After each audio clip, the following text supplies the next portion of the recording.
The groan of protesting cardboard was the only sound in apartment 405. I dropped the last box in the middle of the living room floor, a cloud of dust puffing up into the stale air. My back screamed, a dull, aching fire from my shoulders down to my hips. Sweat pasted the thin fabric of my t-shirt to my skin. I wipe a forearm across my brow and leave a damp, gritty streak. "Fuck this," I mutter to the empty room. The words are swallowed by the bare white walls. No furniture to absorb the sound. Just boxes. Brown. Identical. Stacked like tombstones. My entire life, reduced to a collection of sealed containers.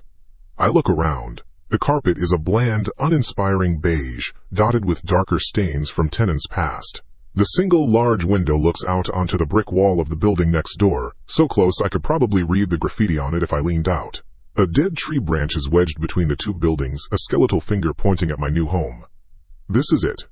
My sanctuary. The priority is internet. Always the priority. I find the box labeled "Electronics Fragile" in my own messy scrawl and rip the tape off. The router, a black plastic insect with two antennae, comes out first. I crouch, my knees cracking, and scan the walls for a coaxial port. I find one near the floor, half hidden by a flap of peeling paint. I plug everything in. The power light blinks green. The Wi-Fi light blinks orange, then green, then orange. It repeats the cycle, a silent, mocking pulse. No connection. Of course. Another curse. This one, a low hiss through my teeth. I stand up too fast and a wave of dizziness washes over me. I stumble towards the kitchen counter, a short stretch of laminate pretending to be granite, and throw my keys onto its surface. They land with a loud metallic clatter that echoes in the space. A heavy brass keychain shaped like an anchor. A silver key for my old place. And the two new keys for this one. 405. I need coffee. A real drink, not the lukewarm sludge from the gas station this morning. The kitchen is a tight galley, barely wide enough for one person. I open one of the cheap particle board cabinets. The inside smells faintly of Old Spice and cockroach spray. I find another box, this one marked Kitchen Essentials, and pull out my small French press and a bag of coffee grounds. The process is a ritual, a small piece of order in the chaos. I fill the kettle from the tap. The water pressure is low, spitting and gurgling. I turn on the electric stove. One of the coils glows a cherry red. The others remain black. Good to know. While the water heats, I spoon dark, fragrant grounds into the glass cylinder of the press. The smell of coffee is the first thing that makes this place feel even remotely mine. The kettle clicks off. I pour the hot water over the grounds. A dark, rich bloom rises to the surface. I put the lid on, the plunger held high, and set a timer on my phone. 4 minutes. 4 minutes until I can be human again. I lean against the counter, my phone screen illuminating my tired face. I scroll through emails. Work. Junk mail. A notification from my bank. Nothing important. The timer buzzes. I press down on the plunger. A slow, steady pressure, feeling the resistance as the water is forced through the grounds. The dark liquid is ready. I find a clean mug, the only one I packed in this box, and pour. Black. No sugar, no milk. I take a sip. It's hot, bitter. It's perfect. I walk back into the living room, mug in hand. My gaze falls on the counter where I threw my keys. It's bare. The laminate surface is clean. I stop. The mug trembles in my hand. I look again, slowly this time. No keys. Not on the counter. Not on the floor beside it. I put the mug down on a box and walk over. I run my hand over the smooth, cool surface. Nothing. Okay, Leo, I say out loud, my voice sounding strange and loud. You're tired. You put them somewhere else. I didn't. I know I didn't. The sound of them hitting the counter is still ringing in my ears. The image of them sitting there, the brass anchor catching the weak light from the window. But I search. I check my pockets, first my jeans, then the back pockets. Nothing but my wallet and phone. I look on top of the boxes. I peer behind them. I go back into the kitchen, checking the surfaces there. My frustration starts to curdle into something else.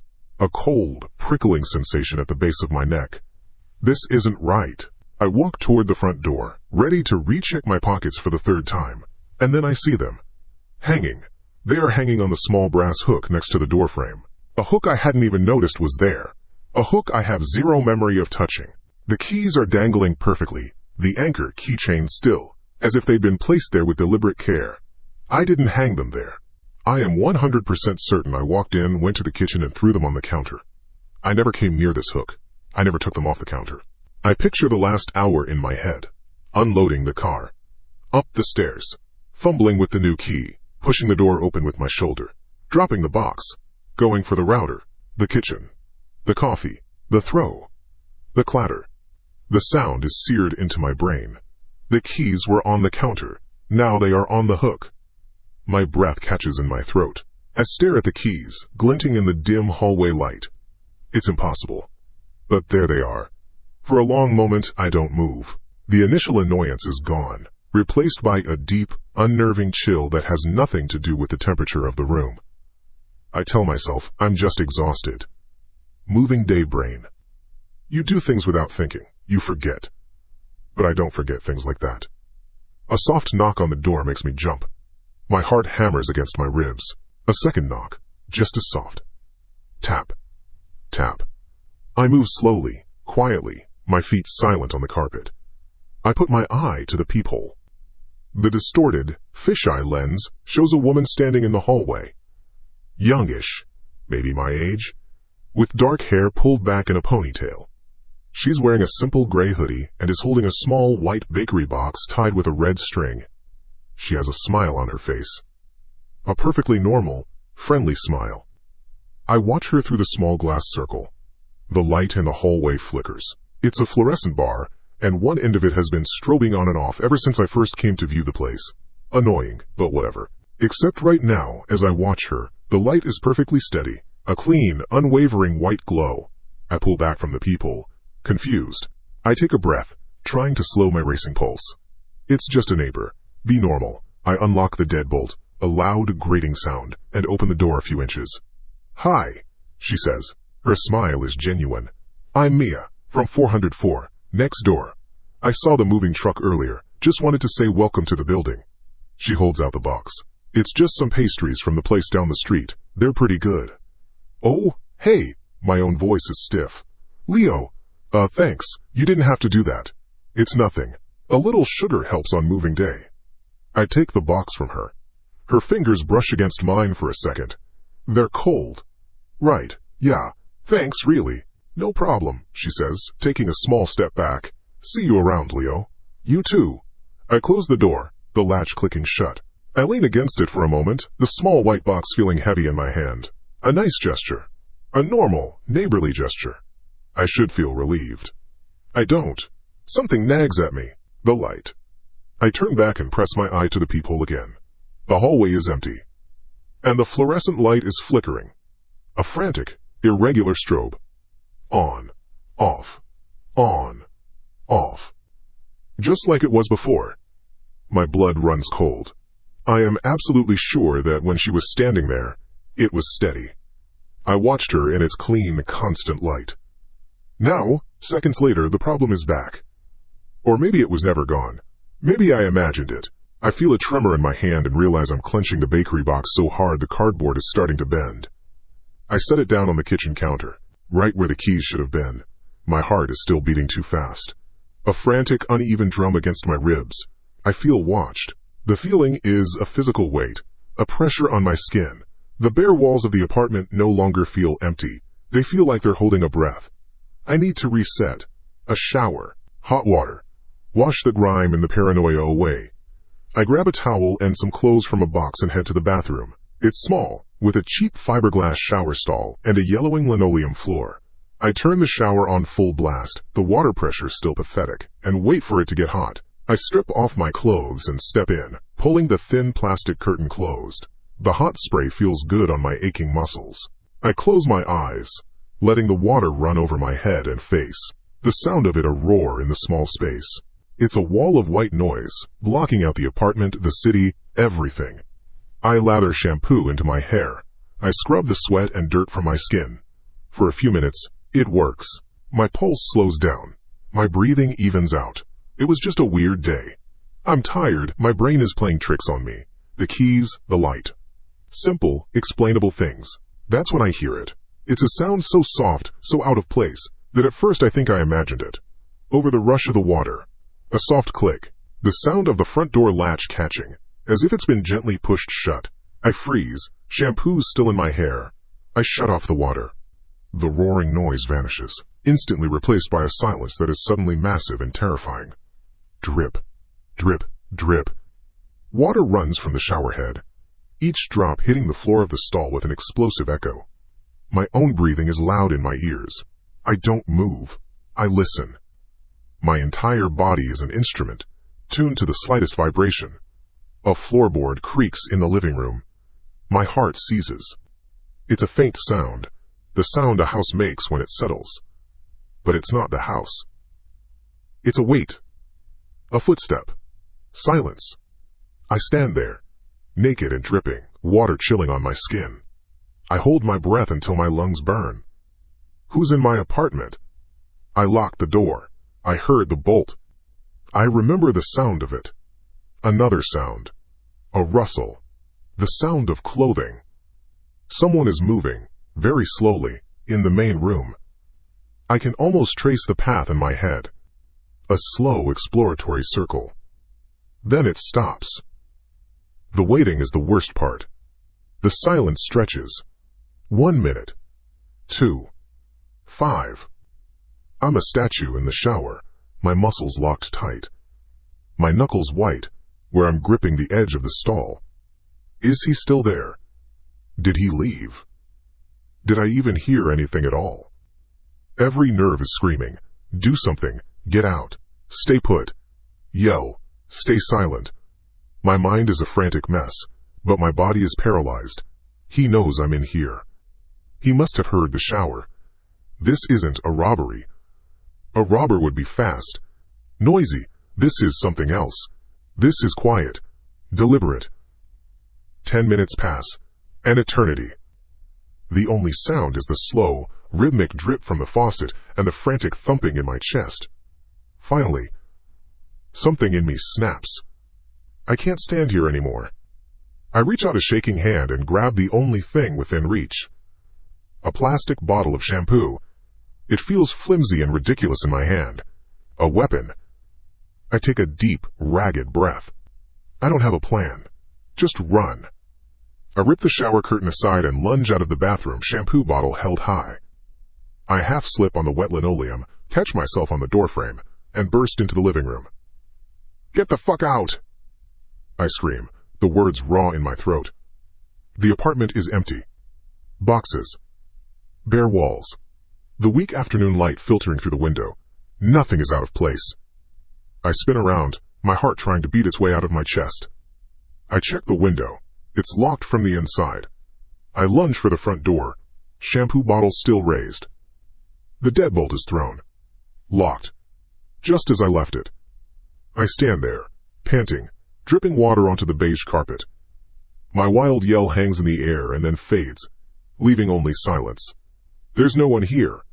There was never anyone here. My shoulders slump. A wave of lightheadedness washes over me. I'm losing my mind. The move. The stress. It's making me hear things. I walk slowly towards the kitchen, my bare feet cold on the floor. I need that coffee. I need to sit down on a box and just breathe. My eyes go to the counter. The white bakery box is gone. I stop dead. I stare at the empty spot on the laminate. The spot where I put it down. The spot right next to where the keys were supposed to be. The box from Mia. The pastries. It's not there. I look on the floor. I look on top of the nearby boxes. It's gone. It has completely vanished. I didn't eat it. I didn't move it. I was in the shower. Someone was in here. They came in without making a sound, walked through my apartment while I was 10 feet away, took the box, and left without a trace. And they locked the door behind them. I look at my hands. They're shaking. I look around the room again. It's just an empty apartment. But it's not mine anymore. It's not safe. A cold dread, heavy and real, settles in my stomach. They didn't take my wallet. They didn't take my laptop. They took a small box of pastries. Why? It wasn't a warning. It was a message. I'm here. I can come and go as I please. And you can't do a single thing about it. Sleep was a black hole.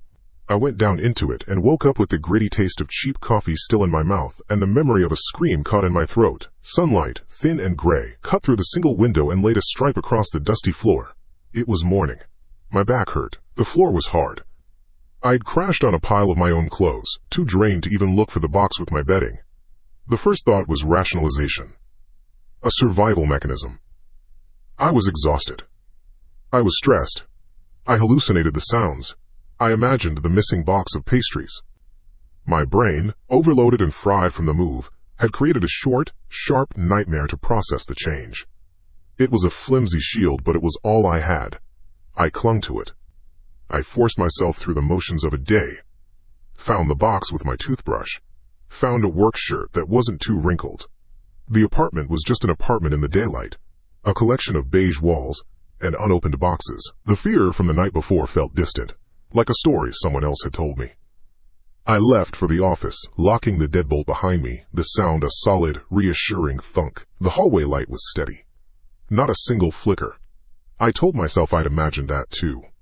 Work was a blur of spreadsheets and meaningless emails. A welcome distraction. I focused on the numbers on the screen, the click of my keyboard, the low hum of the office server. Normal sounds. Sane sounds. I drank 2 cups of bad office coffee and didn't speak to anyone. By 5 o'clock, the shield of rationalization had thickened. Last night was a fluke, a one-time glitch in my own head. I got home just after 6. The sun was low, casting long shadows across the street. I climbed the 4 flights of stairs, my legs burning with a familiar ache. The hallway on my floor was quiet. As I approached 405, I saw it. A small piece of white paper, folded once, tucked into the seam of my door, right above the handle. My stomach went cold. The shield cracked. I pulled the paper free. My fingers felt clumsy. I unfolded it. The handwriting was neat, feminine, written in smooth blue ink. "Were you home last night?" I knocked, but there was no answer. "Mia, 404. I read it twice. 3 times. The words didn't change. My blood pounded in my ears, a low, steady drum. I looked at the number on the door next to mine. 404. I looked back at the note. I remembered her face in the peephole. The white bakery box, her cold fingers brushing against mine. "I'm Mia, from 404, next door." And now this note. It said she knocked. It said I wasn't here. It was a lie. Or my memory was. One of them had to be wrong. My hand clenched the note into a tight ball. I walked the 3 steps to her door and knocked. A sharp, loud rap. Louder than I intended. I waited. I could hear faint sounds from within. The soft murmur of a television. The door opened. It was her. The same dark ponytail, the same gray hoodie. She looked at me, a polite, questioning expression on her face. "Hi," she said. Her voice was just as I remembered it. "Can I help you?" "The note," I said, my own voice tight. I held up the crumpled ball of paper. "You left this?" She glanced at it, then back at my face. She tilted her head slightly. "Oh, yeah. I just wanted to welcome you. I saw you moving in yesterday." "You already did," I said. The words came out flat. "Yesterday. You brought pastries." A line appeared between her eyebrows. She looked genuinely confused. It was a perfect performance, or it wasn't a performance at all. "Pastries?" "No, I don't think so. I was going to, maybe tonight, but I didn't get around to it yesterday." The floor seemed to drop out from under me. I stared at her, searching her face for any sign of deception, any flicker of a lie. There was nothing. Just a calm, mild curiosity, the kind of look you give a stranger who has his facts mixed up. You knocked yesterday. You gave me a white box with a red string," I insisted, my voice getting thinner. "I think you must have me confused with someone else," she said, her tone still gentle. "I'm Mia. I live here. I promise, I haven't given you any pastries." She offered a small, apologetic smile. I was speechless. The memory was so clear. The weight of the box in my hands. The sight of it on my counter. The shock of finding it gone. Now this woman, this Mia, was standing in front of me, methodically erasing my reality piece by piece with a calm, friendly voice. "Right," I finally managed to say. The word was a puff of air. "Sorry. Must have been someone else." "No problem," she said. "Moving is rough. Anyway, welcome to the building, Leo." She knew my name. I hadn't told her. A fresh spike of ice went down my spine. But then I remembered. I had told her yesterday. In the reality she was denying. Or maybe she heard it from the landlord. A simple explanation. There was always a simple explanation. Yeah, thanks, I mumbled, and retreated back into my apartment, closing the door behind me. The deadbolt made its sound. It no longer felt reassuring. It felt useless. I leaned against the door, the crumpled note still in my fist. I was in a room with a liar. A very, very good one. Or I was losing my goddamn mind. I needed to talk to someone. Someone outside of this building. I dropped onto the edge of a cardboard box. There was still no real furniture, and pulled out my phone. My fingers fumbled as I scrolled through my contacts. I stopped on a name. Sarah. My ex. We hadn't talked in months. Not since the breakup. But she knew me. She knew I wasn't crazy. She answered on the third ring. Leo? What's up? Hey, I said, trying to keep my voice even. Sorry to call out of the blue. I need a reality check. Okay, she said, her voice cautious. I told her everything. The keys moving, the flickering light, the woman at the door, the pastries that appeared and vanished, the footsteps in the apartment, the note, the conversation I just had.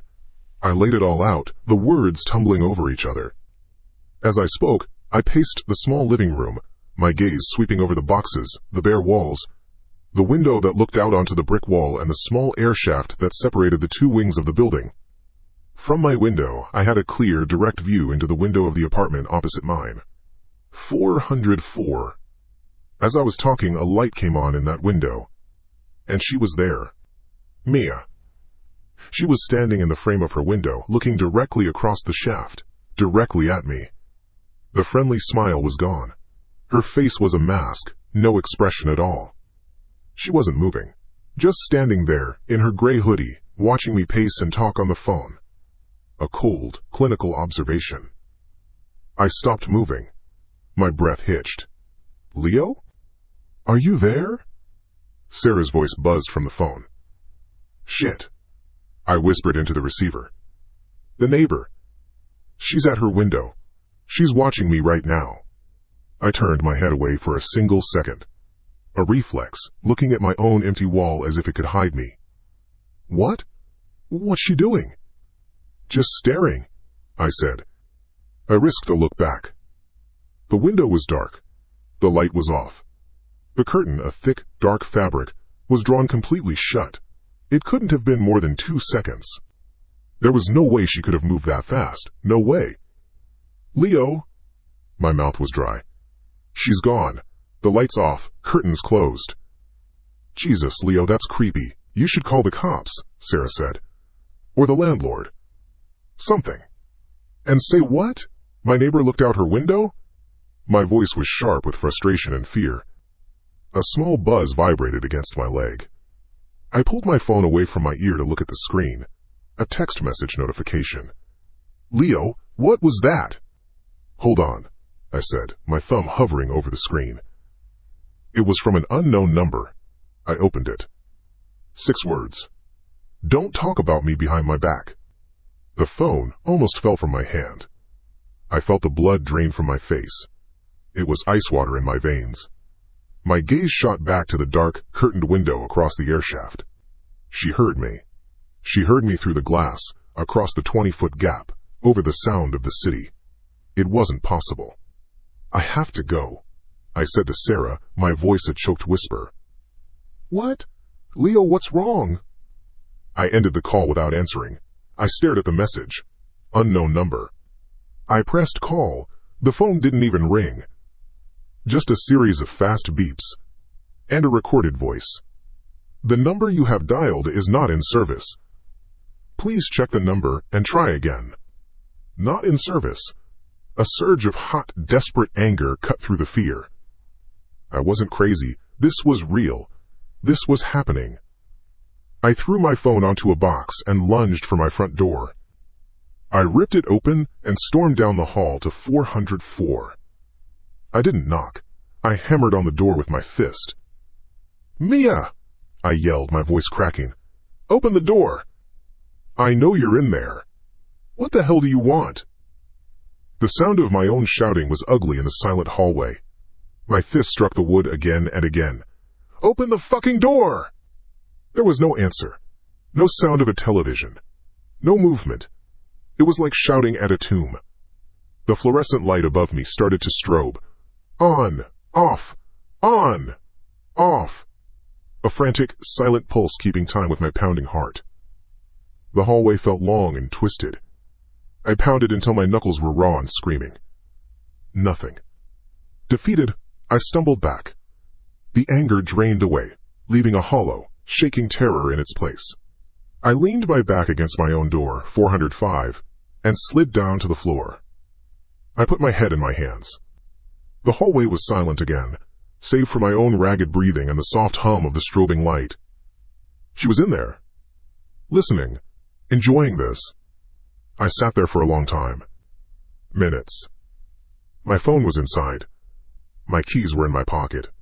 My world had shrunk to this single, awful stretch of carpeted hallway. Finally, I pushed myself up. I needed to get inside. I needed to call someone. The police. I didn't care how crazy I sounded. I fumbled for my keys, unlocked my door, and stepped inside, closing it and throwing the deadbolt. I stood in the near darkness, my eyes scanning the room, expecting, I don't know what. It was just as I'd left it. My phone was sitting on the cardboard box where I'd thrown it. The screen was dark. I picked it up. It felt heavy, contaminated. I was about to wake the screen to call 911 when I heard it. It didn't come from the phone's speaker.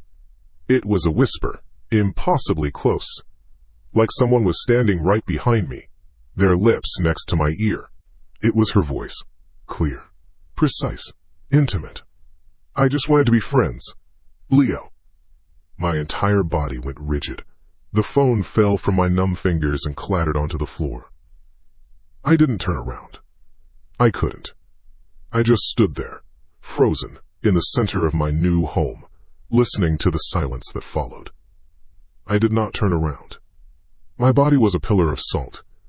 The air in the room was thick, heavy, pressing in on all sides. It held the ghost of her voice, a physical stain. I just wanted to be friends. Leo. It was still there, hanging behind my right ear. The phone lay on the floorboards, a dead piece of plastic.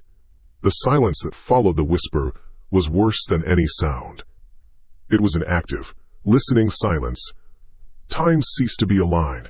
It was a single, frozen point. I counted my own heartbeats. 1, 2, 3, a frantic, muffled drum against my ribs. I was a prey animal that had just heard the snap of a twig. Any movement would be death. I focused on the wall in front of me, the beige paint, the faint shadow of a nail hole from a previous tenant. I did not belong here. How long I stood there, I don't know. Long enough for the muscles in my neck and back to scream and protest. Long enough for the initial spike of shock to curdle into a cold, persistent dread. Finally, a rational thought cut through the fog, a tiny flicker of self-preservation. I needed to know. I couldn't live in this state of suspended terror. Slowly, deliberately, I bent my knees and picked up the phone. My fingers were clumsy, stiff. I didn't turn it on, I just held it. I took a step, then another, my feet testing the floorboards as if they might give way. I made it to the box that served as my table and sank down onto it. My laptop was there. I flipped it open. The screen glowed, throwing my pale, drawn face back at me. I opened a web browser. My hands shook as I typed. Weeping Pines Apartments Incidents. Weeping Pines Crime.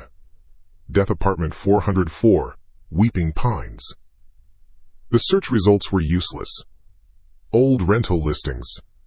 A review complaining about the plumbing. A news article from 5 years ago about a minor fire on the first floor. Nothing. Not a hint of violence, not a whisper of anything unusual. It was just a building. A normal, boring, brick building. The lack of information was a new kind of fear. It fed the tiny, insidious voice that said I was the problem. That I was the one who was broken. I couldn't stand the quiet anymore. It was an accomplice.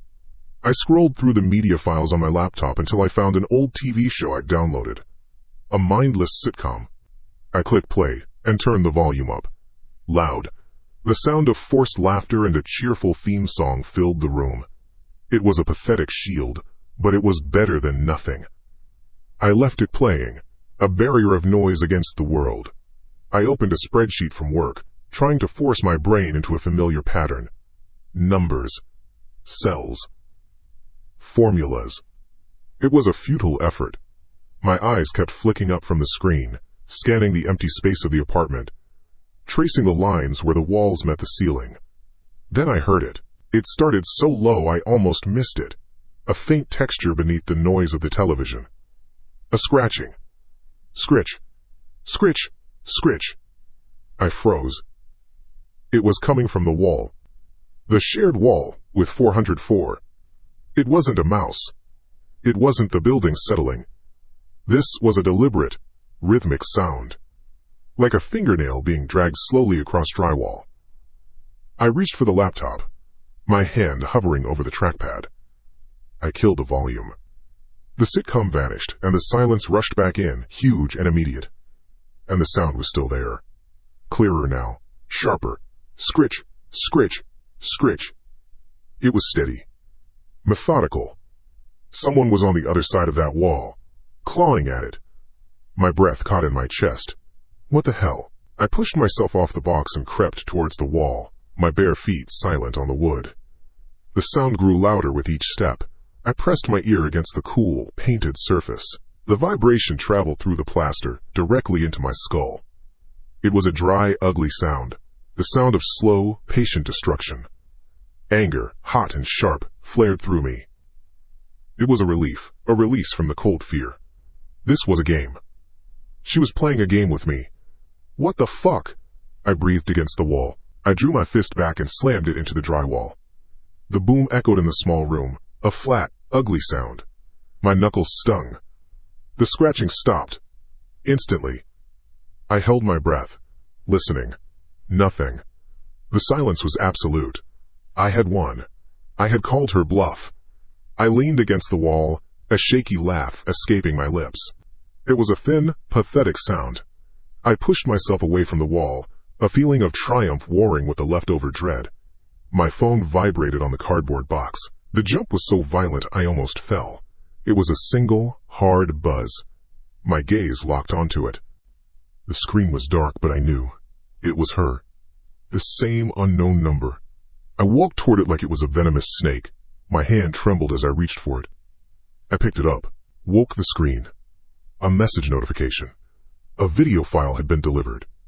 No text, just the file. My thumb hovered over the play icon. I didn't want to. I had to. I pressed it. The video was short. 10 seconds maybe. The quality was poor, grainy, filmed in low light. The angle was strange, from high up, looking down. It took me a second to understand what I was seeing. It was a room. My room. A figure was in the frame. A man with dark hair, wearing a gray t-shirt and jeans. He was pressing his ear against the wall. It was me. I was watching myself from a few moments ago. The camera, wherever it was, had captured me listening, my back to it. The perspective was from the top corner of the room, near the ceiling. My blood turned to ice. I dropped the phone as if it were burning hot. It clattered to the floor. I stumbled back, my eyes shooting up to the corners of my living room. Nothing. Just smooth, beige paint. The seam where the wall met the ceiling. No lens. No black dot. No camera. Nothing.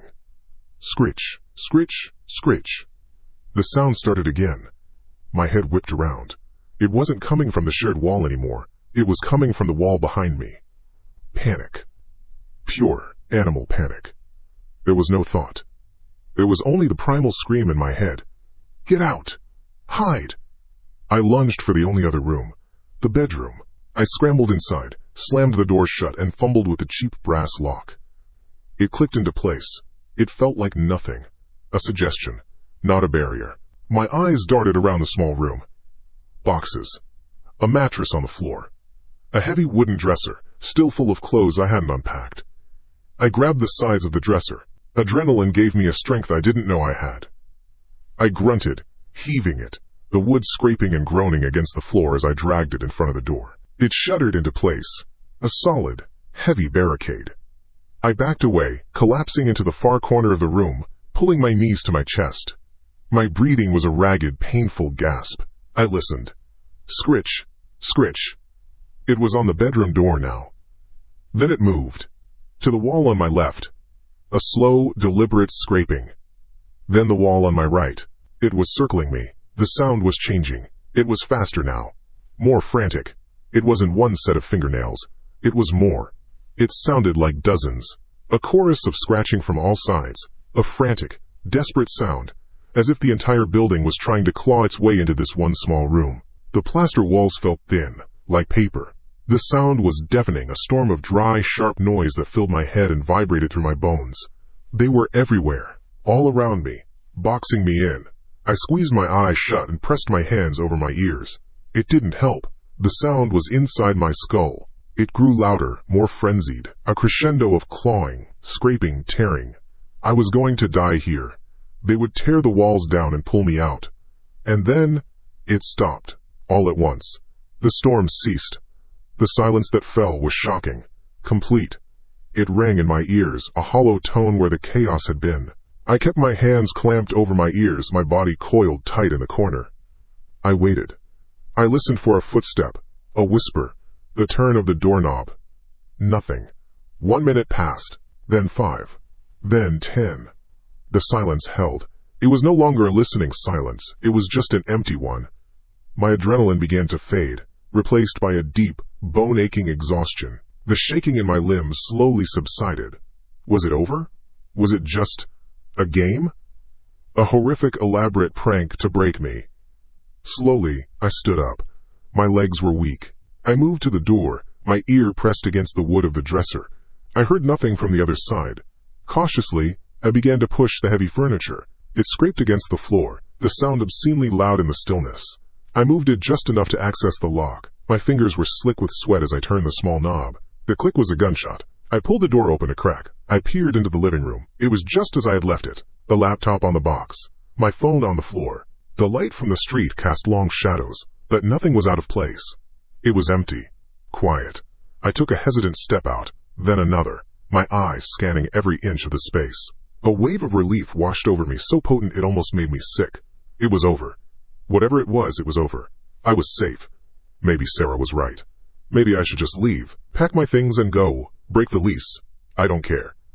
My gaze drifted to the wall, the first wall. The one I had pressed my ear against. I was expecting to see the mark my own fist had made. A small, insignificant dent. What I saw made my heart stop. It wasn't a dent. It was scratches. Not one, dozens. They covered a wide patch of the wall, right where my head had been. They weren't faint marks in the paint, they were deep, vicious, long gouges dug into the plaster, exposing the pale gray drywall beneath. Little piles of white dust lay on the floorboards below them. They were claw marks, and they were not clawing their way in. The angle was wrong. The plaster was pushed outward at the edges of each gouge. The deepest point of each scratch was on the inside of the wall, tapering out towards the surface. Someone hadn't been scratching from apartment 404. They had been scratching from inside my wall, clawing their way out. My legs wouldn't work. I stared at the scratches. Long, deep furrows in the plaster. They were a physical fact. A statement carved into the wall of my apartment. The dust on the floor was real. The gouges were real. The slow, creeping understanding was the worst part. The scratching hadn't been an attempt to get in. It had been an attempt to get out. Sleep was not an option. Leaving the bedroom barricaded and violated felt like abandoning the last piece of sane ground I owned.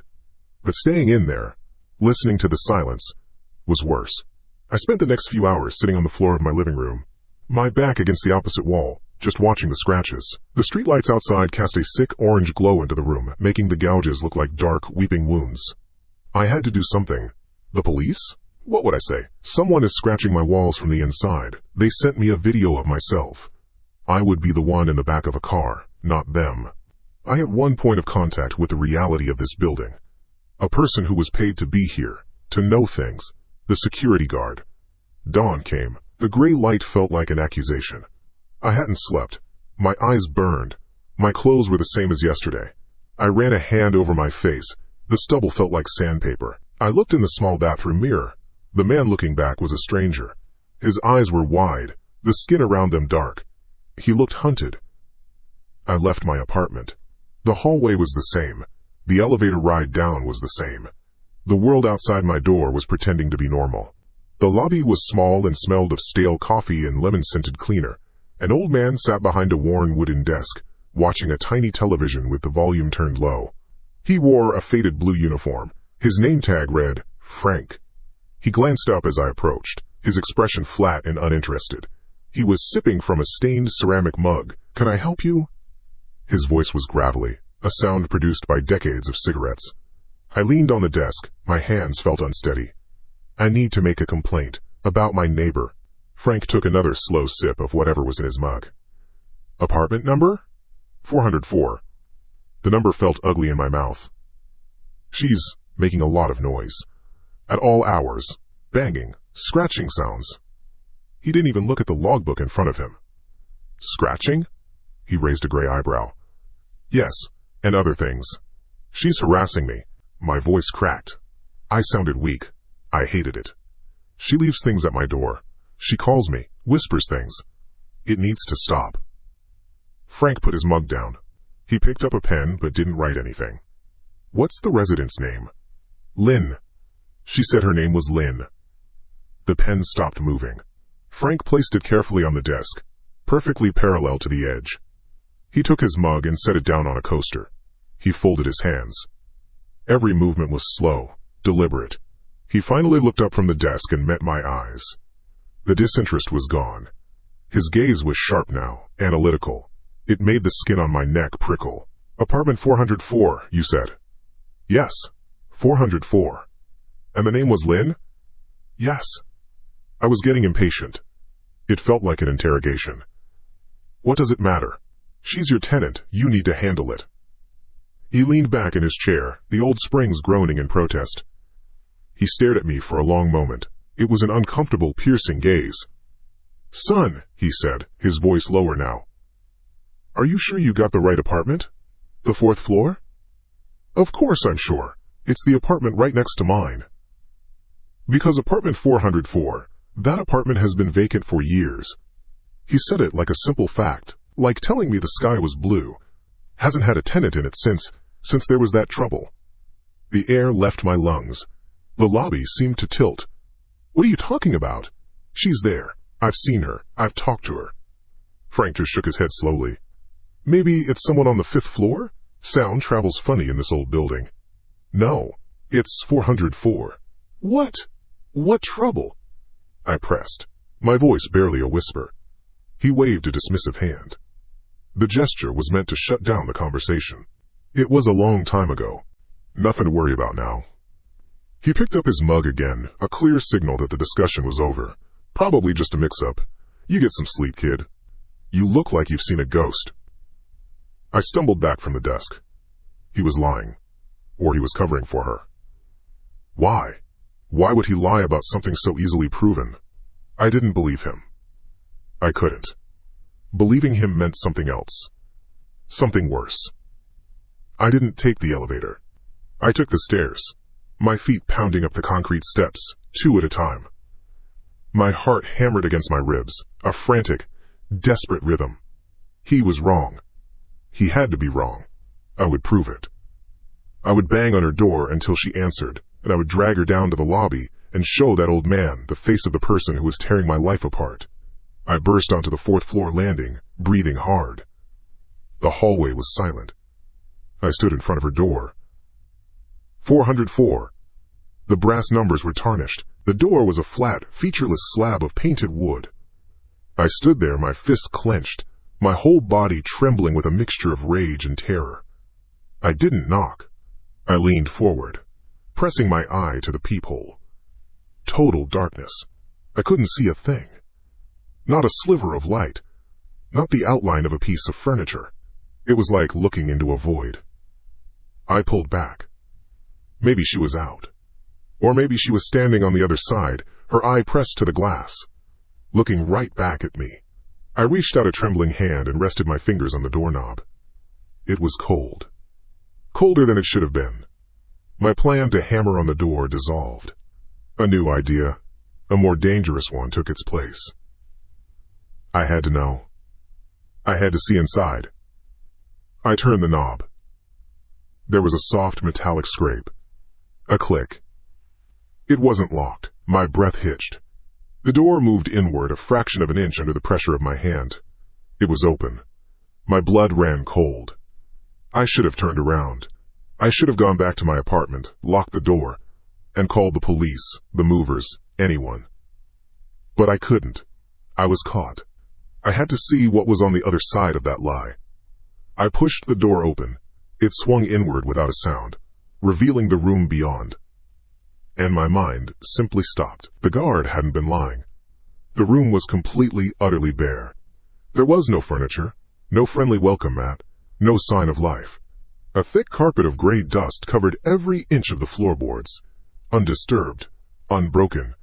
Heavy, draping cobwebs hung from the corners of the ceiling like funeral shrouds. The air was heavy, stagnant with the smell of decay and damp plaster. The one window was grimy, caked with years of city dirt, allowing only a weak, depressing light to filter through, illuminating the floating dust motes in the air. I took a step inside, my shoe leaving a sharp, clear print in the dust. Then, another. I was in the center of the room now, turning in a slow circle. It was a tomb. It had been empty for a very, very long time. The gifts, the video, the voice, the face in the hallway. None of it made sense. The scratches on my wall. It can't be, I whispered. The sound was swallowed by the dead air of the room. I was losing my mind. That was the only explanation. I was having a complete psychotic break. Slam! The door slammed shut behind me. The noise was like a gunshot, a physical blow that made me cry out. The room was thrown into near-perfect blackness. The anemic light from the dirty window was gone. Something was blocking it. The lock clicked. A hard, final sound. I spun around, blind, my arms outstretched. "Hey! Who's there?" "Open the door." Silence. Then, a whisper. It came from the corner to my right. "You came into my home without asking, Leo?" It was her voice. Lynn's voice. Soft, inquiring. I scrambled backward, away from the sound and hit the far wall. The plaster was cold and rough against my palms. "Where are you?" I yelled, my voice shaking uncontrollably. A soft, childlike giggle echoed from the corner to my left. It was closer now. "You're not real," I stammered, trying to convince myself. "This isn't real." The giggle came again, this time from directly in front of me, so close I felt a faint puff of air against my face. "You shouldn't have come in." The whisper caressed the air. "It's rude to enter a lady's room without permission." Panic took over. Pure, unthinking animal terror. I threw myself at the door, hammering on the wood with my fists. Let me out of here." My knuckles split against the hard surface. A sharp, wet pain. I didn't care. I fumbled for the doorknob, twisting it frantically. It wouldn't budge. It was solid. Immovable. The giggling started again, a chorus of it now. It seemed to come from all around me, swirling in the darkness, high, musical, and utterly insane. I screamed, a raw, ragged sound, and kept beating on the door until my hands were numb and slick. Then, just as suddenly as it began, it stopped. The door clicked. It swung open under my next frantic push, and I tumbled out, falling hard onto my hands and knees in the brightly lit, blessedly normal hallway. I gasped for air, scrambling away from the open doorway, pushing myself backward on the floor like a crab until my back hit the opposite wall. I sat there, panting, staring into apartment 404. It was just as I had seen it moments before. Empty, dusty, laced with cobwebs. The weak light filtered through the single grimy window. The door was ajar. There was no one there. There had never been anyone there. I pushed myself to my feet, my body aching, my mind a ruin. I had to get out of this building. Now. My eyes fell on the floor of the apartment. On the thick, undisturbed layer of dust. Right in the center of the room, exactly where I had been standing just seconds before, sat a small, square cardboard box. A bakery box, tied with a simple red string. It was pristine. There was not a single speck of dust on it, and all around it, The thick gray dust of the floor was smooth, unbroken. There were my footprints leading in. There were the scuff marks where I had fallen, but there were no other tracks. No footprints leading to the center of the room to place the box. No footprints leading away. It was impossible. It was sitting there, a silent, mocking testament to a truth I couldn't comprehend. It was the same box of pastries from the first night. And it looked brand new. I stumbled back into my apartment, 405, and slammed the door shut. The bolt slid home with a heavy, final sound. I leaned against the wood, my breath coming in ragged bursts. My chest hurt. I looked down at my hands. The knuckles on my right hand were split and weeping, small beads of red welling up from the scraped skin. The pain was a distant signal drowned out by the noise in my head. The box. The goddamn box. Sitting in that perfect, unbroken dust. A fact that broke the world. My apartment, my sanctuary, was just a room now. Walls, a floor, a ceiling. It offered no comfort. The thought of my bedroom, with those gouges in the wall, was impossible. I couldn't go in there. The living room felt exposed. Every shadow was a hiding place. Every small sound from the building's old pipes was a footstep. I moved from the door to the kitchen counter. My whole body was a single tight knot of tension. I saw the bottle of sleeping pills next to the sink. A prescription from months ago, for a stress that seemed laughably simple now. I twisted the cap off. The rattle of the pills was loud in the room. I shook 2 of them into my palm. They were small and white. I didn't get a glass of water. I just threw them to the back of my throat and swallowed them dry. They scratched on the way down. The bitter chalk taste coated my tongue. I wanted a switch to flip in my brain. I wanted everything to turn off. The couch was my only option. I didn't take my shoes off. I didn't take off my jacket. I just fell onto it, face down. The rough texture of the fabric pressed against my cheek. I could smell the faint scent of my own sweat. I pulled a cushion over the back of my head, a useless, childish defense. The darkness under the cushion was a relief. I lay there, listening to the frantic drumbeat in my ears, and waited for the pills to work. The edges of my awareness started to soften, to blur. The sharp terror gave way to a thick, heavy exhaustion. The box in the dust. Her voice in the dark.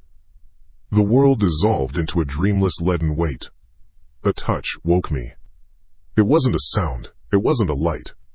It was a physical sensation. A specific, deliberate pressure on my left cheek. Cool. Gentle. Like fingers resting there. My eyes snapped open. The room was black. The streetlights outside were gone. Or the heavy curtains I'd pulled had blocked them completely. My heart wasn't just beating. It was a violent, hammering thing against my ribs. A trapped animal trying to break free. I didn't move. I didn't breathe. Who was in the room? The pressure was gone. But a sensation remained. A spot on my cheek felt cold and damp. I held my breath, straining to hear. The hum of the refrigerator. The whisper of air through the vents. The frantic pulse in my own ears. Nothing else. There was no one here. I flung the cushion away and sat up, my body lurching. My head swam from the pills and the sudden movement. I scrambled off the couch, my feet tangling in the small rug on the floor. I almost fell. I steadied myself against the wall, my hand flat against the cool paint. I brought my other hand up to my face. My fingertips brushed the spot. It was wet. Slick. I drew my hand back and looked at my fingers in the near darkness, but I couldn't make out anything. I had to see. I stumbled through the dark, my arms out in front of me like a blind man. I found the short hallway that led to the bathroom. My shoulder bumped the doorframe. I fumbled for the switch. My fingers found the small plastic toggle. I flicked it on. The light was a physical blow. It was painfully bright, a sterile white glare that made me squint and turn my head away. I blinked, tears welling up, my pupils shrinking to pinpricks. I forced myself to look forward, into the mirror above the small sink. The man in the reflection was a wreck. My hair was matted, my eyes were wild and bloodshot, ringed with dark circles. My knuckles were bruised and bloody, and on my left cheek, starting just below my eye and running down toward my jaw, was a single glistening wet streak. It looked exactly like a tear track, but the tear was still there, clinging to my skin. I hadn't been crying. My eyes were burning but dry. I touched it again. It was cold. I leaned closer to the mirror, my breath fogging the glass. It wasn't sweat. It was clear, like water. I turned on the faucet. The sudden rush of water was another harsh sound in the silence. I cupped my hands and threw the cold water on my face. Once. Twice. The shock of it was grounding. The water dripped from my chin into the basin. I grabbed a small hand towel and scrubbed my face dry, the terry cloth rough against my skin. I took a deep, shuddering breath. It was a dream. A side effect of the pills, a hallucination brought on by a mind that was coming apart. That was the only answer. I lifted my head and looked in the mirror again. The face looking back at me was mine. The same bloodshot eyes, the same pale skin. But something was different. The mouth. My lips in the reflection pulled back from my teeth. It wasn't a smile. It was a pained, awful grimace, a silent howl of misery. My own face remained slack, my jaw hanging slightly open in confusion. I was not making that expression. I watched, frozen, as the reflection's right hand began to rise. It moved with a slow, deliberate grace that was terrifying. It rose up to its own face. My own hand remained at my side, clenched into a fist. In the mirror, my fingers straightened. My nails, touched the reflected skin of the cheek. Then, they dragged down. 4 parallel lines of bright crimson blood appeared on the reflection's face. The skin peeled back in thin, red furrows. The image was perfectly clear, sickeningly detailed. I felt nothing on my own skin. Not a sting. Not a scratch. I stared, my mind refusing to process what my eyes were seeing. The man in the mirror, the man who was me, was bleeding from wounds I did not have. A noise tore from my throat, a choked, guttural sound. I fell backward, away from the sink, my back hitting the tiled wall hard. The impact sent a jolt up my spine. I slid down the wall, my legs giving out, and landed in a heap on the cold floor. I couldn't take my eyes off the mirror. The man inside it was no longer just grimacing. His face was a mask of pure, silent agony. It, began to beat on the glass. His fists, copies of my own bloody ones, slammed against the inside of the mirror. There was no sound. Not the thud of flesh on glass. Nothing. It was a silent movie of extreme violence. I watched his knuckles connect with the unyielding surface, again and again. Then the glass began to break. A thin, black line shot out from the point of a silent impact, like a crack in ice. Then, another, and another. A spiderweb of fractures spread across the surface of the mirror, distorting the screaming face behind it. The reflection didn't stop. It kept hammering, its mouth wide open in a scream I couldn't hear, its eyes fixed on me. It was trying to break through. The cracks multiplied, branching out, creating a mosaic of my own horrified face and its tortured, bleeding twin. But no glass fell, no shards dropped into the sink. The cracks were just dark lines holding the impossible image together. I squeezed my eyes shut. I couldn't watch anymore. I pressed my face into my knees, wrapping my arms around my head. I was on the floor of my bathroom, shaking. The cold of the tiles seeped through my clothes. Not real. I whispered into the fabric of my jeans. It is not real. I stayed like that, curled into a ball, my world reduced to darkness, and the sound of my own ragged breathing. I counted the breaths. In, out, in, out. A minute passed. Maybe more. The only sound was my own heart. Slowly, shakily, I forced myself to look up again. The mirror was perfect, pristine, unbroken. There were no cracks. There were no spiderwebs. It reflected the white tile wall opposite it, with perfect clarity. The bleeding, screaming man was gone. There was only my own reflection, small and huddled on the floor, looking back at me. It was the box all over again. A violent, impossible event, wiped clean from reality, leaving me alone with the memory. A memory that proved I was losing my grip. With a huge effort, I pushed myself up. My legs felt weak. I used the sink to pull myself to my feet, my palms flat against the cold porcelain. I had to be sure. I had to look closer. I leaned in toward the mirror, my face just inches from the glass. It was flawless. I let out a long, slow breath I didn't realize I'd been holding. The warm air from my lungs fogged a patch on the mirror's surface. As the fog began to dissipate, I saw it. Words. They weren't my breath. They were written in a different patch of condensation, one that appeared from nowhere, lingering on the glass as my own vanished. The letters were shaky, as if traced by a trembling finger. "Give my house back." The words on the glass faded. My breath, which had held them there, was gone. I was left staring at my own reflection, a pale, haggard thing under the harsh bathroom light. I backed away from the sink, my bare feet cold on the tile. I didn't turn the light off. The thought of plunging the room back into darkness was impossible. I left the door open, letting the white layer spill into the hall. It felt like a shield, a useless one. Back in the living room, a sharp, pulsing pain began behind my right eye. It started small, a pinpoint, and then grew with a terrifying speed. It was a spike being hammered into my skull with each beat of my heart. I squeezed my eyes shut, my knuckles pressing into my temples. A wave of nausea rolled through my stomach. And then, something else. A flicker. Not a change in the light, but an image inside my head, vivid and unwelcome. A wall, painted a soft yellow. A woman's hand, smaller than mine, holding a hammer. A cheap print of a sunflower being tacked to the wall. The image was gone as quickly as it came, leaving the throbbing pain behind it, now sharper than before. I stumbled toward the kitchen, my hands sliding along the wall for support.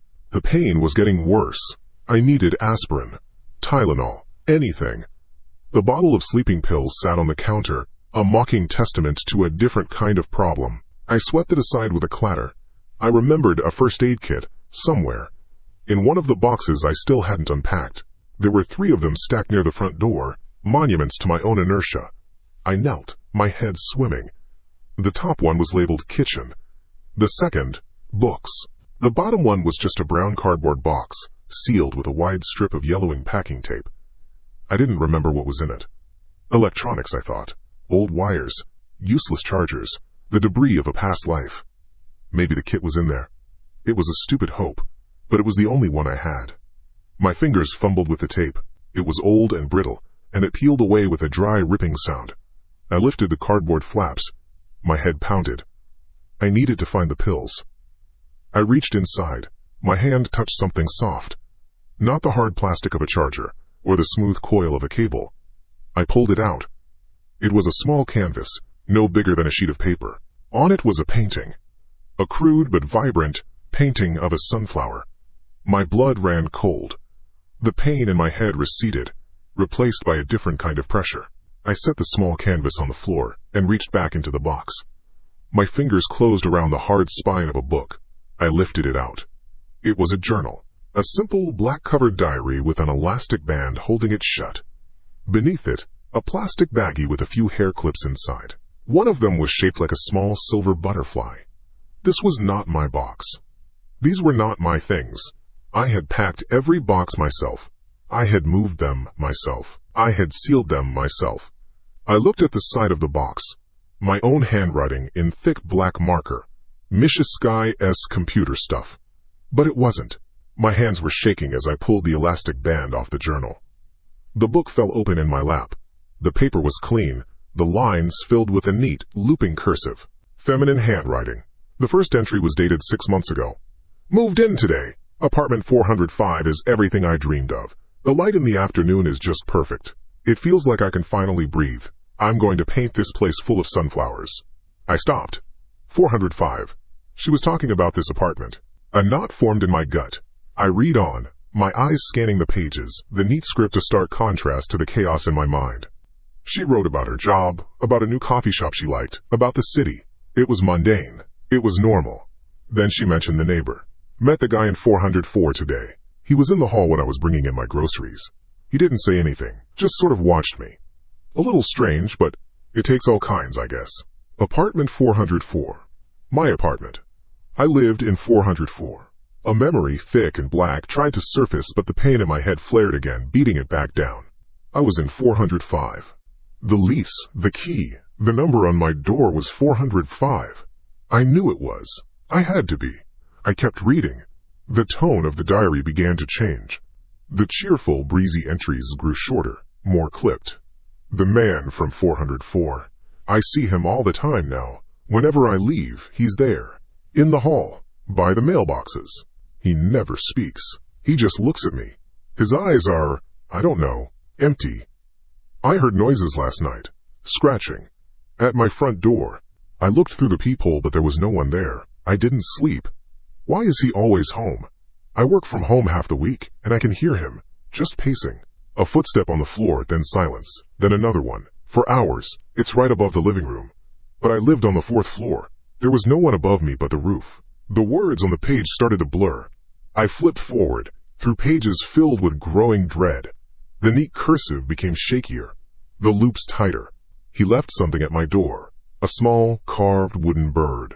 There was no note. I threw it away. I feel like I can't get away from him. It feels like he's in my head. I walked past his door today and it was open, just a crack. I saw him inside. He was just standing in the middle of the room, staring at the wall. I told the building manager. He said the man in 404 is quiet, keeps to himself. He looked at me like I was crazy. Am I crazy? I don't feel safe here anymore. This doesn't feel like my home. It feels like his. My heart was a hammer against my ribs. I could feel the cold sweat on my forehead. I knew what the last page would say before I even turned to it. It was the only page that was messy, the ink blotted. The words scrawled in a frantic, desperate rush. The pen had dug into the paper. He knows I'm here. I can hear him breathing.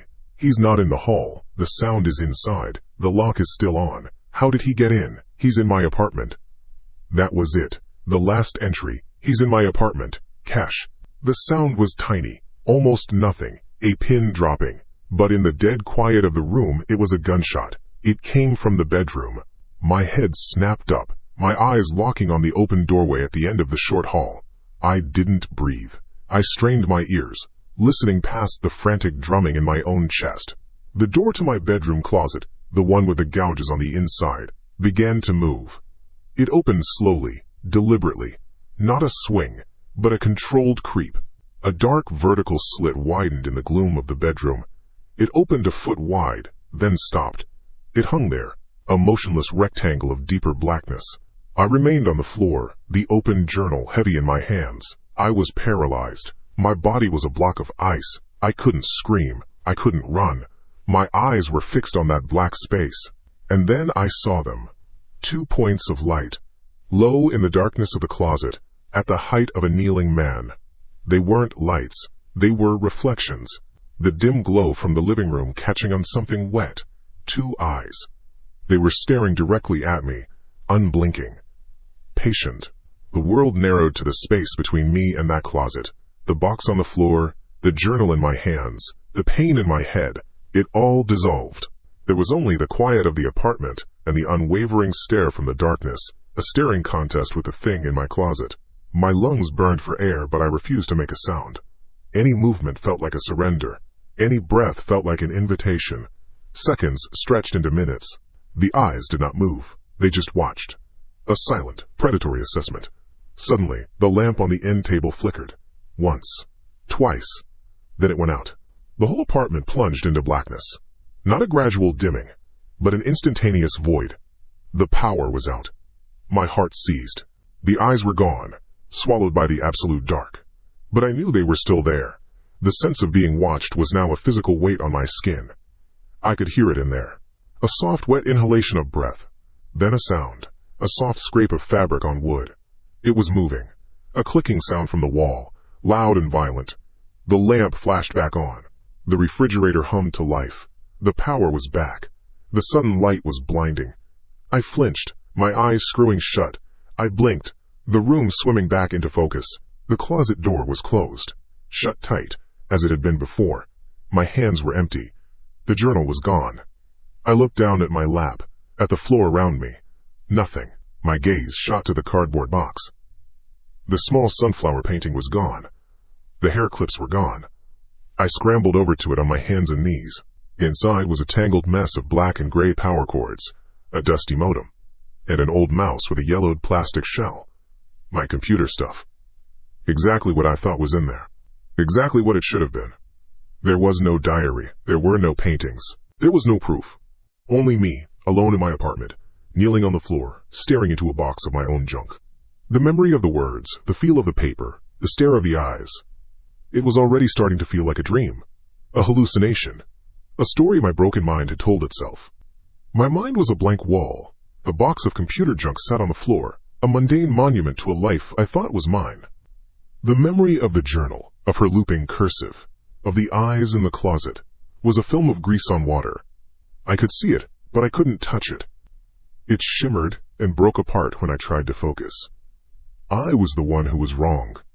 That was the only answer that didn't fall apart under its own weight. I hadn't eaten. I hadn't slept. I was seeing things that weren't there, reading things that were never written. The building wasn't sick. I was. But the fear didn't care about logic.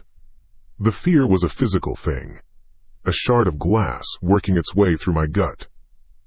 The story in the Phantom Journal had given my fear a name and a place. Apartment 404. The man who watches. The man who paces. The man who gets inside. I spent an hour making my own apartment a prison. I shoved my small, heavy dining table against the front door, wedging its legs under the doorknob. I checked the lock on the single window 6 times. I walked the perimeter of the 3 rooms, my hand trailing against the cool drywall, searching for I didn't know what. A crack, a hole, a way in. Exhaustion was a heavy cloak. I couldn't face the bedroom.